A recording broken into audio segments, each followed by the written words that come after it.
All right, I just made a video for this topic for my free speech website at locals.com, the independent forum, and this is going to be a sort of YouTube-friendly version of that video. I discussed this FTX situation, crypto regulation coming, potential connections between FTX, Ukraine, and DNC. I don't feel that I could get into that here based on things that have happened in the past, but I'm going to give it the best go I can in this video without violating any rules. If you're interested in seeing the unfiltered version, please check out the independent forum. The link to the 1-month free trial is pinned in the comment section. It's a free speech community and a one-of-a-kind political movement that is going to create tremendous change in America. Now, connections.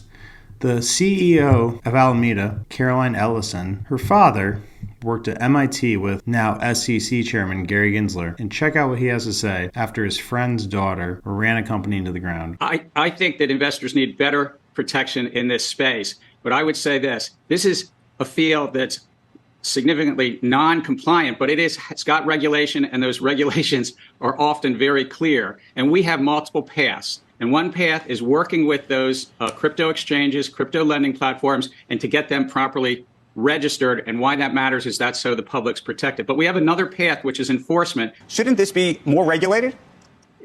Yes, Andrew, and the laws are clear. And look, the runway is running out. I mean, the American public and investors around the globe are getting hurt by a field that says they put a lot of fancy talk around it, Andrew, and the technology is interesting. And I taught it at MIT, and I think that there is some innovations here, but we still need investor protection. And so what I would say is come in and talk to us. You've heard that before. The runway is getting shorter. And Kevin OLeary from Shark Tank, big crypto guy over the last 2 years.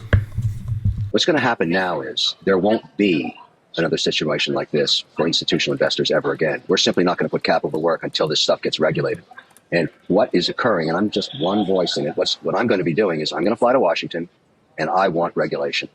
I want it now. No more delaying. I think this puts tremendous pressure on the SEC. Huge regulation narrative coming through. And this is the absolute opposite of what crypto is created in spirit of. Granted, I think it does need some degree of regulation, but whenever the government is responding to a crisis or a big shock, they tend to over-respond. And finally, this is a very insightful clip from Jesse Waters outlining the, I guess you call it, relationship between FTX and Ukraine. And again, I played the same sequence of videos on my free speech site with different commentary where I'm not walking on eggshells so much. So if you are interested in that, check that out.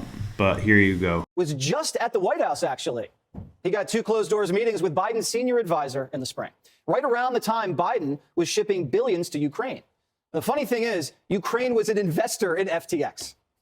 You may be asking, why is a country in the middle of a war investing in crypto? Shouldn't they be buying weapons? No. Zelensky thought he'd give it to a guy living in a tax haven, fresh out of college with funny hair. Well, when Democrats are sending you billions of dollars of weaponry, the least you could do is reward their favorite mega donor. And what did FTX do with the money Ukraine invested? Well, they plowed it right back into the Democratic Party. Democrats send money to Ukraine, Ukraine sends money to FTX, and FTX sends money to the Democrats' campaigns. And there you have it. But there's a much bigger question here that would probably get me dinged for misinformation. So check out the independent forum if you want to have a serious conversation about this topic. No payment necessary for the first month, and just cancel if you think it sucks. But I'm telling you, it's a one-of-a-kind political movement, information source, community, everything that anyone can need in this day and age of chaos and unreliable information, lack of direction in politics. I look forward to seeing every single one of you there. Have a great day, and thank you for watching.